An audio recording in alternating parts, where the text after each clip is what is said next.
Good afternoon, everybody. I'm Ben John. I'm the Wilberforce Academy Development Officer, and I'm going to be the host for today's live stream. Looking forward to having you join us wherever you're from. Please do join and interact. Let us know where you're from. I hope you're all keeping well. If you're joining us from England, I hope you're enjoying the wonderful weather that we're having today. It is a very, very hot day. So we can give God thanks for that. But do let us know wherever it is that you're joining from. It's been amazing these last few weeks seeing the international support that we've been receiving and the international audience that we've been having. And I just want to remind you that this is an amazing opportunity to interact with us, to ask us questions so that we can share your views, so that we can talk with you, engage with what you're saying, and hear each other out as we discuss some very difficult and challenging issues. So please do write in any of your questions, write in any of your comments and thoughts, opinions, views, and we will look to engage with them as much as we can. We'd rather engage with you than just be talking amongst ourselves. So please do make sure you get engaged. Hi, John, joining us from Norfolk. It's great that you can be with us today. Today, we're going to be looking at two issues, we think, today. Looking at the area of abortion and when is there ever a moral reason to have an abortion or to not have an abortion? Is there any limits to why someone can have an abortion? And then we'll also be looking at the issues surrounding issues relating to grooming gangs. So I'd like to invite my guest today, my colleague Tim Dieppe, who's our head of public policy at Christian Concern, and Ruth Rawlins, who is the head of communications at Centre for Bioethical Reform UK. Our very good friends, CBR UK are our very good friends. Hi, Tim. Hi, Ruth. How are you doing? Hi, Ben. Great to be here. Great to connect with everyone here online. Looking forward to your comments. Yes. Hi, Ben. Hi, Tim. Hi, everyone. Great to be here. No, great. So as I mentioned earlier, please do write in the comments your views, questions, and we'll seek to engage with them as much as possible. And it's also worth mentioning that, Ruth, you've been working at CBR UK doing pro-life work for the last few years, but you've also been on our Wilberforce Academy, which is the initiative run by Christian Concern, training and equipping young Christians to engage on the issues facing Christians today. So it's great to see Ruth again and to have her with us. So let's kind of dive in, shall we, with some of the issues going on. As some of you are aware, we've been doing we were in the Court of Appeals this week looking at our abortion, the judicial review against the government's guidance to allow DIY home abortions. And this has started a whole discussion about when abortion is allowed. A undercover survey showed and filmed a mystery shopper receiving abortion pills for the reason that she wanted to keep her bikini body. I do recommend you checking that out. Ruth, what are your thoughts on the backlash and this dialogue around, well, a woman should just be allowed to give a reason? There's no wrong reason for an abortion. Well, in terms of the backlash, I think it's clear from social media, Twitter, that the backlash is coming from the abortion industry itself. It's coming from the people that make their living and make their money from basically selling abortions, which is funded, as we know, by the NHS, 97% of them. And so when, that it's not in line with public opinion, as we know, we're out on the street speaking to people all the time. And I'm not going to sit here and say that the average opinion is on this side of the pro-life spectrum, but they are somewhere in the middle, somewhere in the middle where there's a lot of miseducation, there's a lot of misunderstanding about exactly what abortion really is. And so I would say, a lot of people, they know that there's something wrong with abortion, but not sure exactly what. And so if you stop, and I encourage people to, go and ask your friends, go and stop someone on the street, ask your colleagues today, is having a beach ready body a good reason for a woman to have an abortion? And I'd be very surprised if the average person that you ask would agree that that is an acceptable reason for having an abortion. And that's what about, we but find in the really the streets. point is here, it's not a legal reason, isn't it, Ruth? Exactly. Yeah, they're actually handing out these pills illegally, right? Exactly. You know, and the video shows they sort of say, we ought to find a legal reason for that. Let's put it down. You're not emotionally ready, kind of thing. So they know that they're flouting their law. They know they're playing around with what the law says here, aren't they? They know that they're doing it illegally. They know that that's not a legal reason to do it, and yet they're sending out these pills, charging the NHS to do it, and putting women's lives at risk by doing so. Yeah, but this is because in the guidance, in the law, they say that you're allowed to an abortion under the reason of to protect if the mental health of the mother is going to be better. So if the argument, they could just argue that, oh, because if she doesn't have her beach body, that's going to threaten her mental health. I mean, that's the logic that they're using. But a lot of the pro-abortion lobby often say, you know, the unborn child is just a clump of cells. If anything, this is just logical and consistent with that belief. If the unborn child is a clump of cells, then it doesn't really matter if it's a sex-selective abortion, whether it's because you want a beach body, whether even any reason at all, the ethnicity. It's not at all. It's not the taking of a life, so it cannot possibly be wrong. Tim, what would you kind of say to that? Yeah, I mean, I'd say in a sense, I'm a clump of cells and you're a clump of cells, aren't you? And Ruth, I understand, is too, actually. So what's the difference between you and me and another clump of cells? You know, we're all just a clump of cells at one level, if that's how you want to look at it.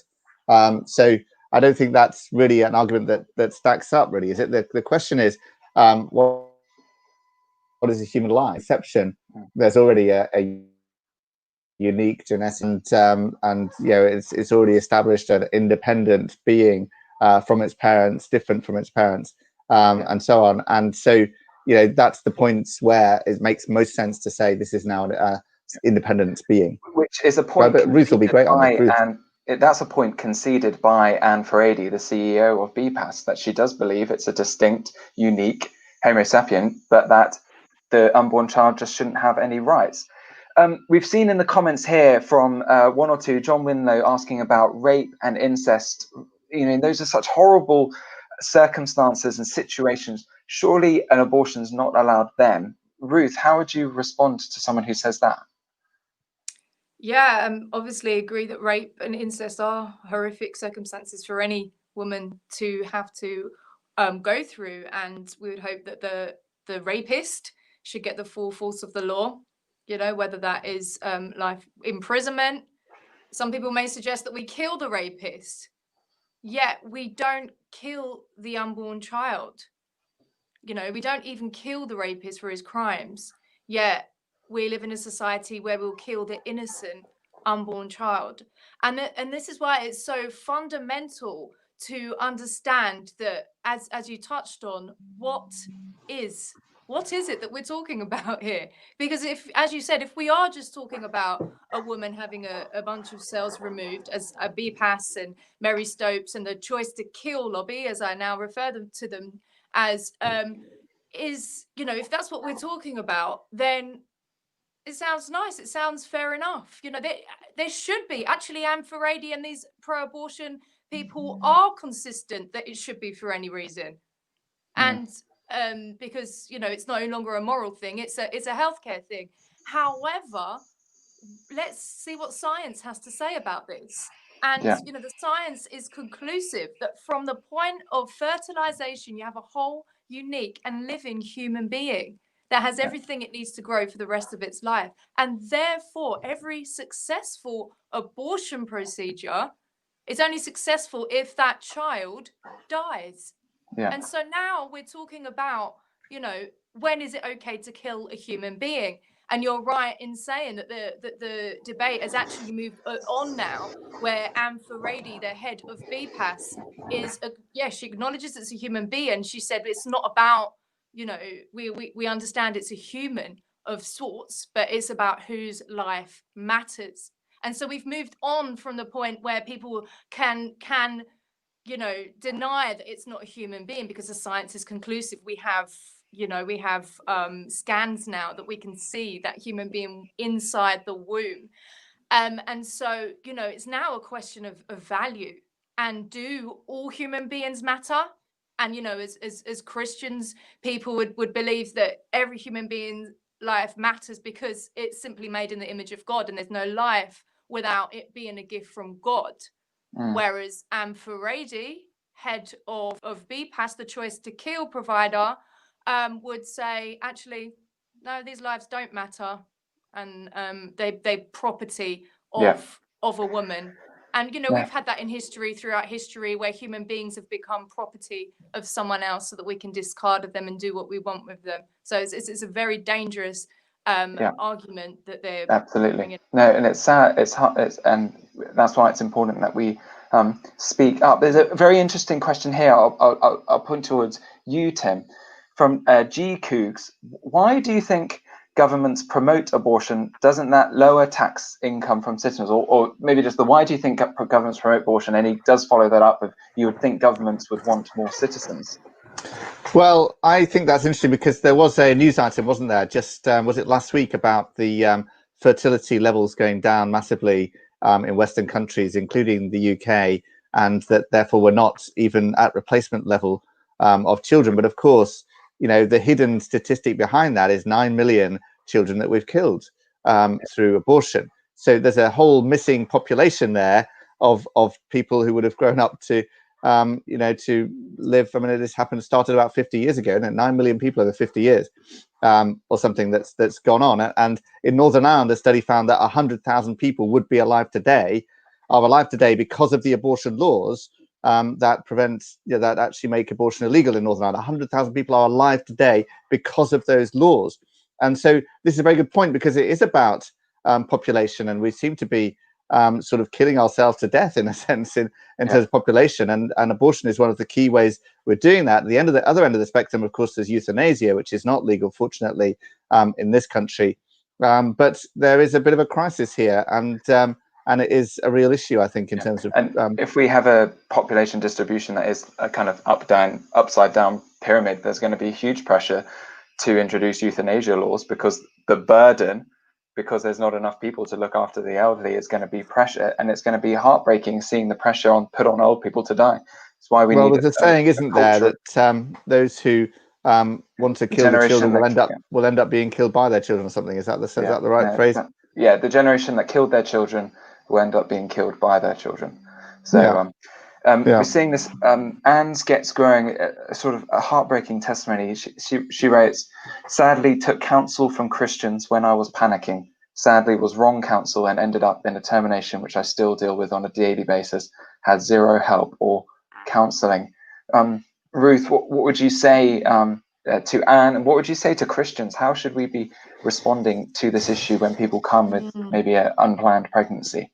I mean, mine, and I'm sure all of our hearts go out to women who have been through this, and they often, most of the time, they are in a difficult situation. They perceived themselves to be in a difficult situation where they are pregnant, and this is offered by doctors, is offered by those we trust in society, is offered by, is acceptable by the media. So where something is so readily available and offered, and to the point where now they're being sent through the post, to come to your door, you don't even need to leave your house.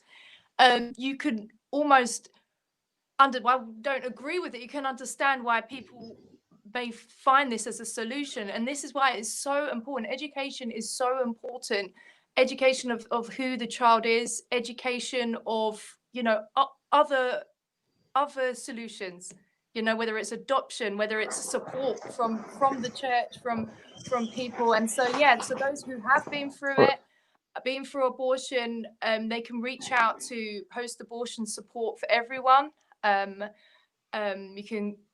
Someone hopefully will put the link down below, and there are people out there who've also been through it who want to help walk you through healing and recovery. And we're seeing many women now, and men even, sharing their stories of having been through abortion, and empowering others to break the silence as well, because it's a very silent and taboo topic. And as we're seeing this silence broken, now the women who have been through it are also having a voice as well, and can warn. Many of them want to warn others, about not only the fact that abortion ended the life of their child, but the emotional and sometimes physical impacts that it has on the woman as well. And so, yeah, education, exposure, which is what you at Christian Concern are doing, is just so necessary. And in the churches, we need to make this a point of conversation. Well, I mean, the church has the message to offer that to those who are post-abortive, that there is forgiveness, there is grace, there is therefore now no condemnation for those who are in Christ Jesus, and that there is healing, there is reconciliation, and that it's a burden, and we all do carry regrets and pain from the past, but we don't need to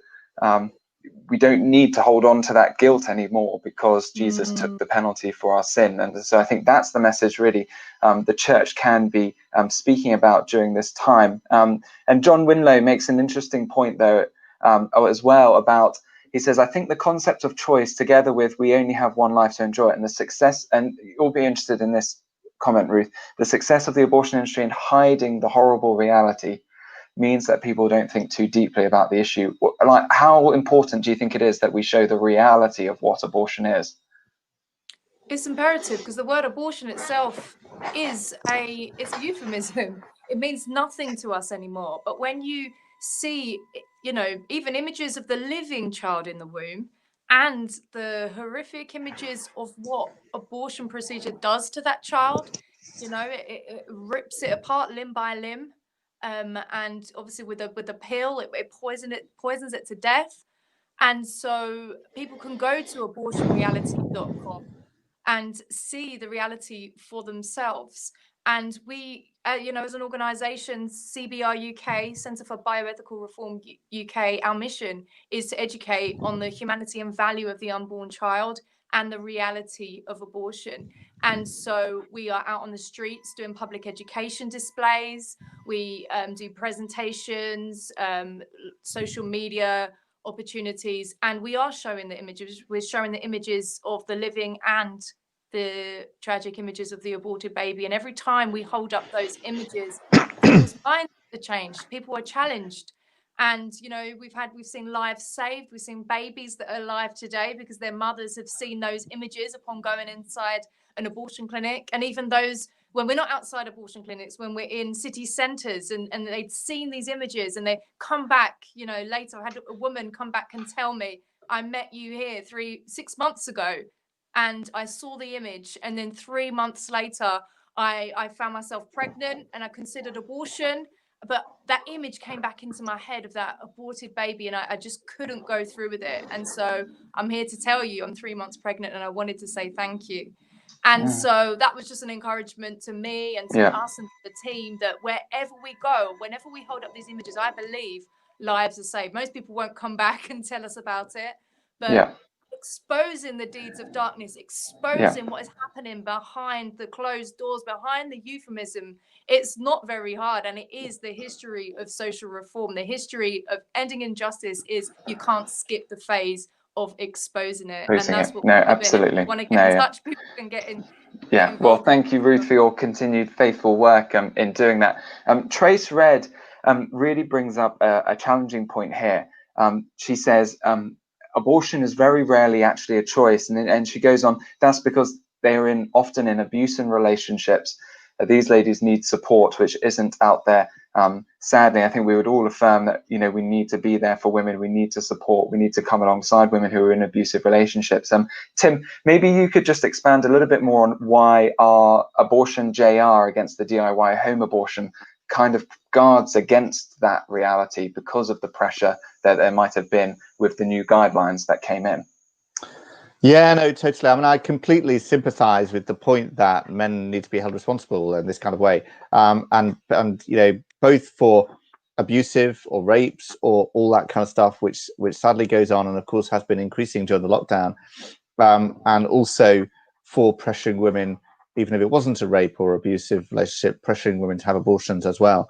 But men need to be held responsible for that, and I know that a lot of men actually do carry guilt over that kind of thing that they've done, and feel the pain of that and know that they've done something wrong in the mix of that. But the point about the DIY abortion is that it all happens over the phone, and so you can phone up and there's no actual clinical meeting. There's no clinical investigation. The woman just speaks to somebody. She may have a man in the background pressuring her what to say and saying what to say. Nobody can see that. Nobody can know that that's happening.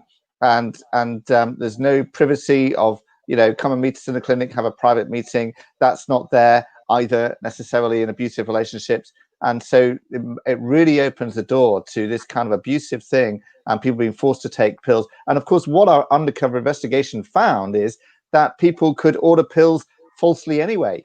So, people could phone up, they weren't actually pregnant, they give a false name, a false address, in terms of not address they're living at, a GP they're not registered at, and BPAS and most doctors still send out the pills.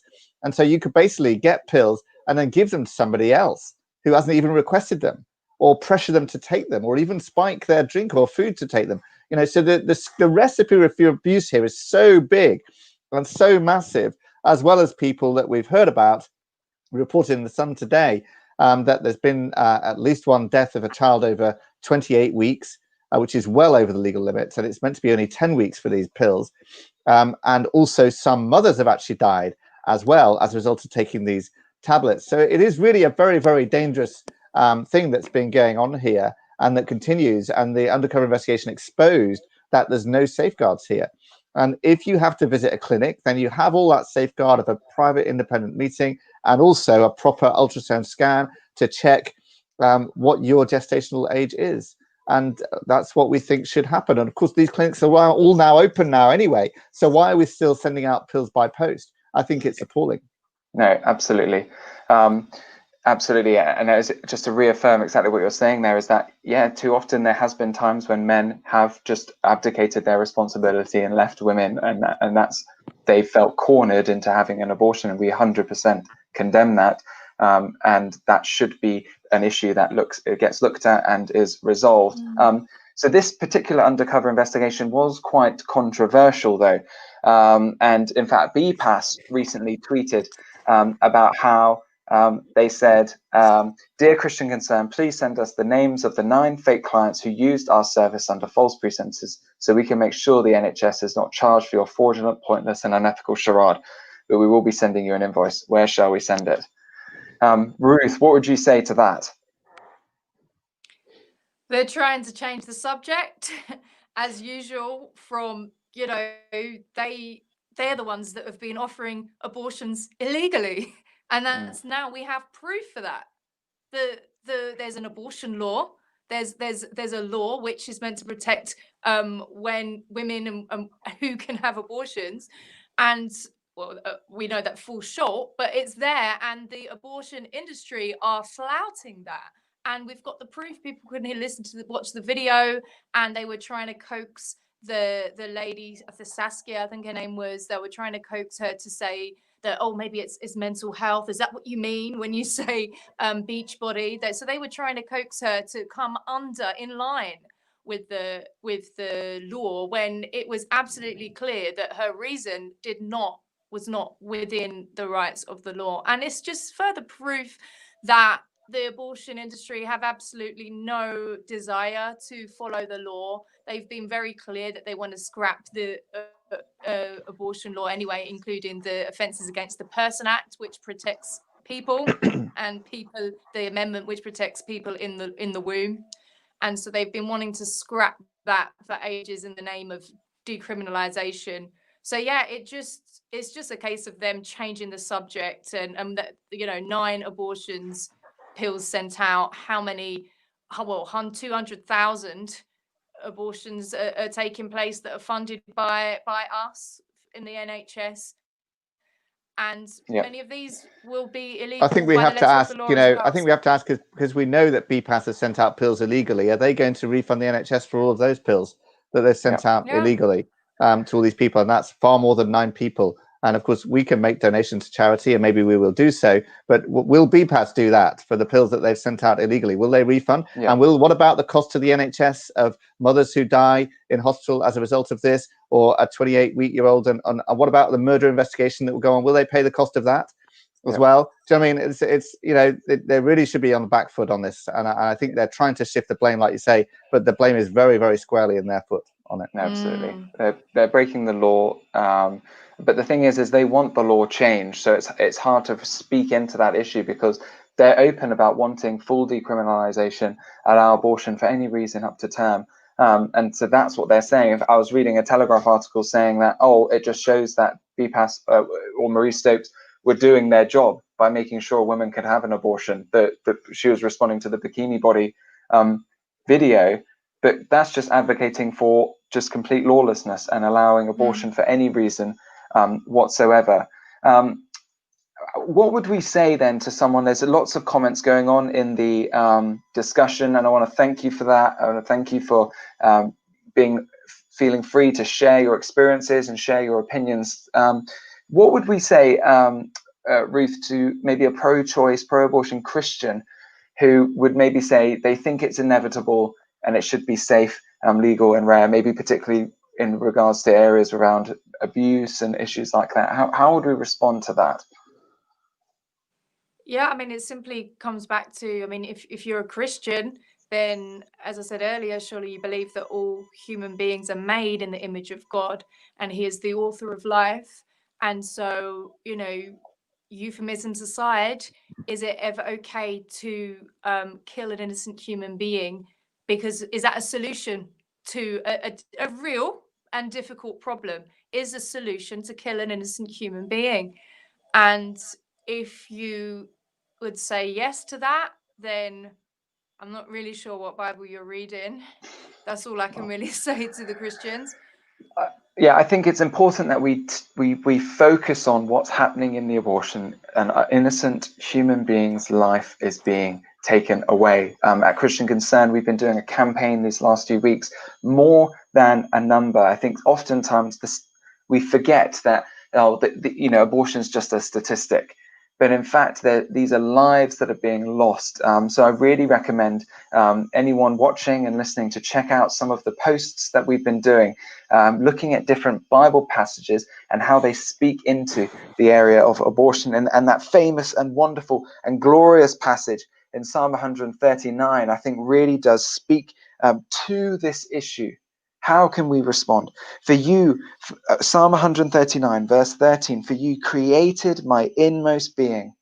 You knit me together in my mother's womb. I praise you because I am fearfully and wonderfully made.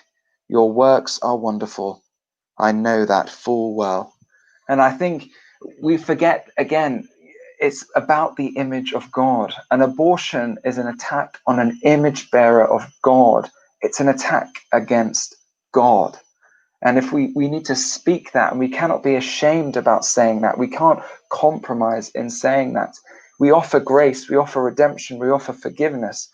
But the thing is that abortion is the taking of a life, and we can never forget that. We must always speak that. It is more than a number. So maybe we'll just move on slightly. There was a recent trigonometry podcast video article talking about grooming gangs. And Tim, it would be great to hear, what are they saying about grooming gangs? You've written on grooming gangs in the past. Could you just share with us what they were saying on this video? Yeah, well, yeah, first of all, thank you to Ruth. That was really, really helpful, Ruth. It's been great having you on. We love your expertise and passion on abortions, really helpful. I'm sure we'll have you on again. Really, really good. Now, on this video, so Trigonometry is a podcast. It's a free speech podcast. And they did an interview, really quite an explosive interview, I think, with a victim of a grooming gang victim called Dr. Ella Hill. I understand that's a pseudonym. And in the video, she's actually sort of grayed out or blurred out. So you can't see who she is because she's still vulnerable and she's still, getting abused and still feels really under attack over this whole thing. And anyway, she was abused some 20 years ago. She's now a GP, so remarkable turnaround. And she's a Christian as well. And so she says, I've made a choice. It's a choice and decision to forgive my abusers. A choice and decision to love everybody. I'll love every Muslim. I'll love every Pakistani. I'll love all these people. And, I've made a choice. I've decided I'm not, Jesus said, love your enemies, and I'm going to do it. very, very powerful. The interviewers are really shocked and impressed by that.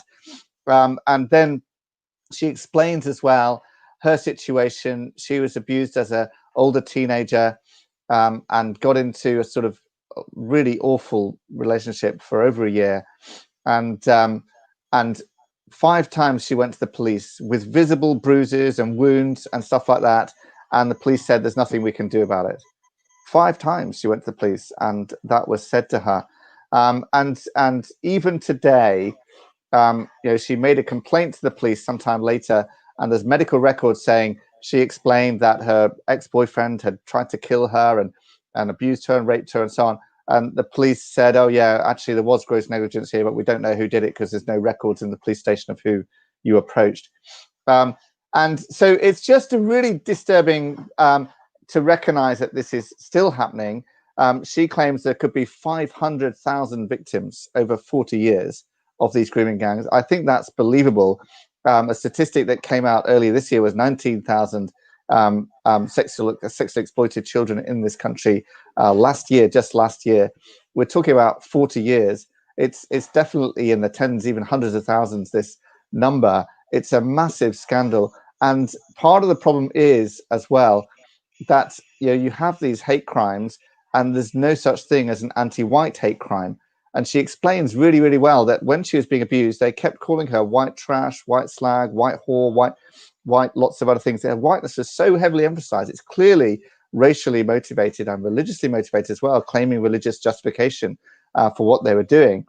And yet there's no opportunity for that to be recorded as a hate crime. There's no records of any hate crimes against anti-white or indeed anti-Western.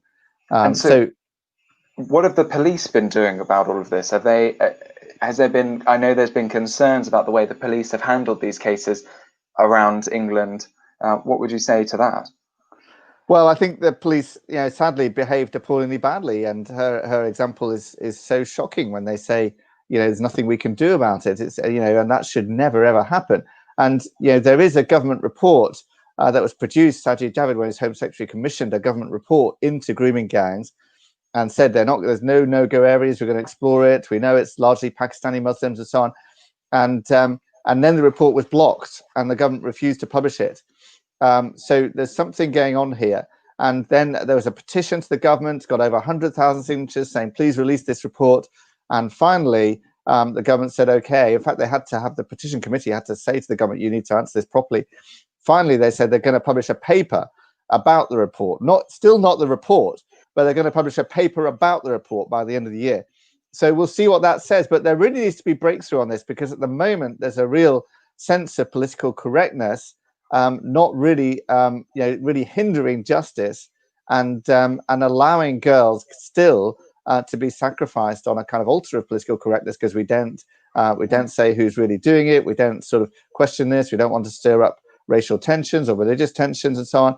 And yet it very much is. She defines grooming crime as racially and religiously aggravated gang or group rape.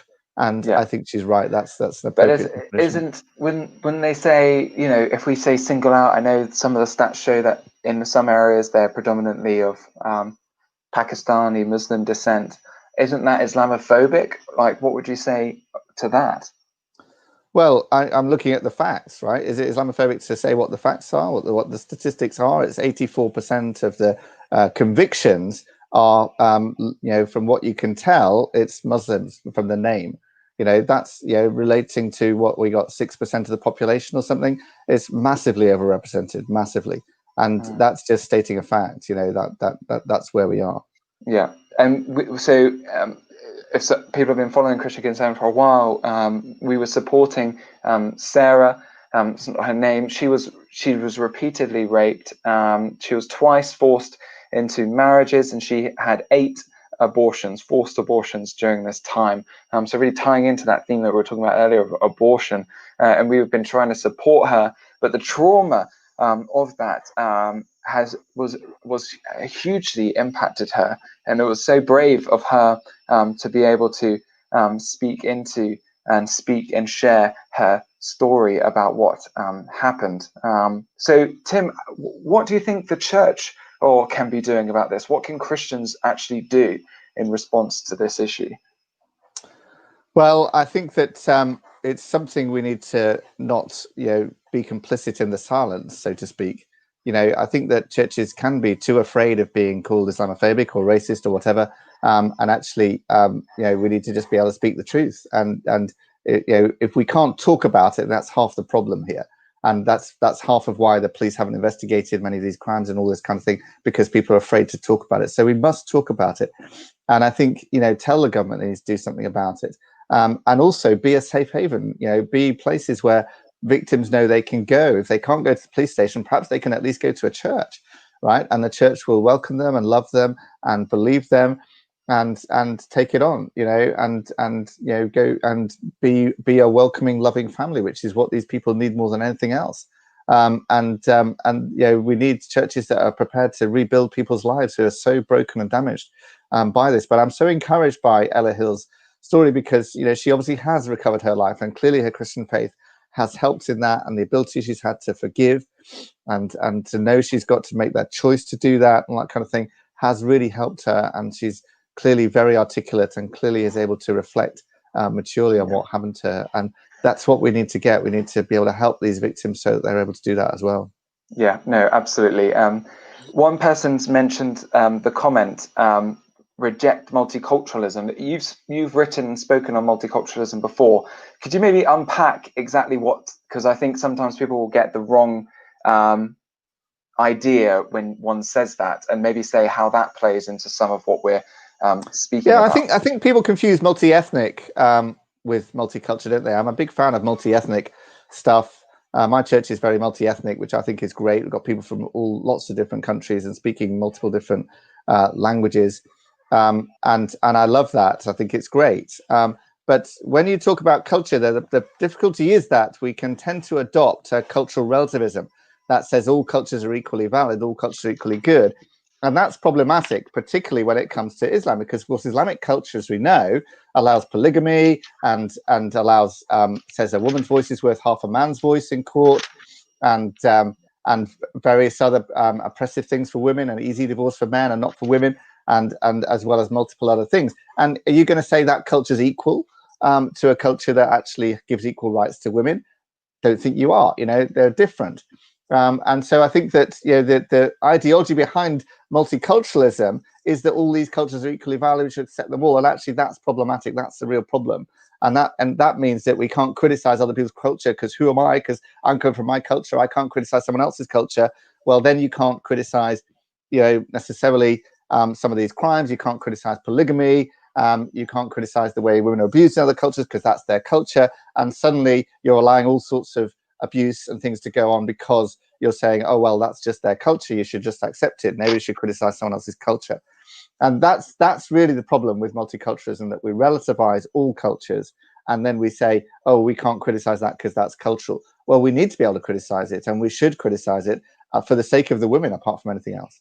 Yeah, no, absolutely. I think we've got to understand that there are transcendent values, standards, truth that comes from God. There's a reason why it says at the start of Proverbs, the fear of the Lord is the beginning of wisdom. There aren't different strands of wisdom. There aren't different countering points of view. There is only one truth, and we need to be bold in being able to speak that. Opposing views can't both be true at the same time. And I think oftentimes people do hide behind that, that idea, that political correctness, that you can't criticize anything. As you said, that there are some things we would all agree we want to criticize. We don't welcome female genital mutilation because of multiculturalism. We condemn it. And there's things that we need to be able to condemn. And I think we need to be bold in saying that, bold in preaching that it starts Christ and from him. And in a sense that when you turn away from Christ and turn away from his goodness and turn away from his law, this is almost what we're going to expect, increased depravity. It says in Psalm 53, the fool says in his heart, there is no God. They are corrupt and their ways are vile. There is no one who does good. And that applies to us as well, apart from Christ, that we come to Christ and he's the one who gives us a new heart, who leads us in the way everlasting, so that we can do good, so that we can love our neighbor, so that we can preach the gospel and offer hope and grace and forgiveness to those who are struggling, who have been hurt, to those who are victims, and to say, as Jesus says, come to me, all who are weary and heavy laden, he will give you rest. And there's so many people in society and in the world today who need that rest, who need to find Jesus Christ and know his love. And we pray that as the church, we can be salt and light and a city on a hill in our communities, loving our neighbor, whether that's rescuing people from abusive households, whether that's someone who is has a pregnancy, then they're thinking about having an abortion. The church needs to be there for them.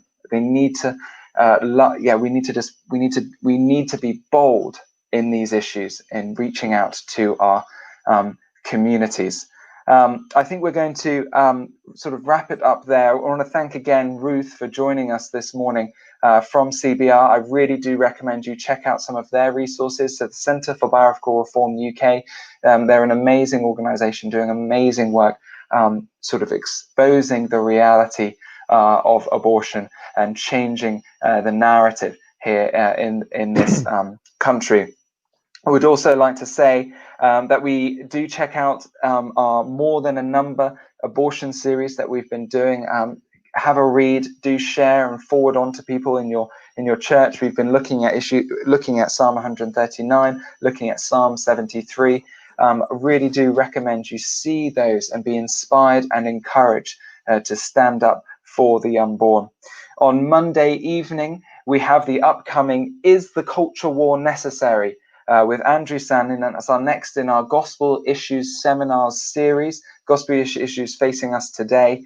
That's going to be hugely exciting. Andrew Sandin is a friend of Christian Concern from America, former faculty member of the Wilberforce Academy. It's going to be a really exciting evening, so please do join that. And Christian Concern client David Makarev, who you may remember was sacked as a Department for Work and Pensions advisor for saying that he didn't want to call a 6-foot bearded man,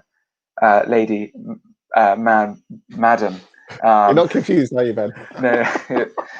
He'll be joining us for the Q&A on Monday.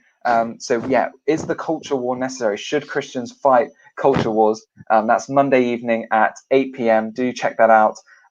Yeah, and I don't think there's any more notices. So thank you, Tim, thank you, Ruth, and thank you all so much for joining. It's been an amazing afternoon. We've been engaging with some really serious issues, and I just hope and pray you've come away inspired, and that you do know Jesus's goodness, his grace, and his forgiveness, and knowing that he died for us on the cross, taking the penalty, the punishment that was due us, and that we can receive that forgiveness if we turn to him in repentance and faith. Thank you, Tim. Thank you, Ruth. Thank you all. Thanks, Ben. Thanks, everyone. Great.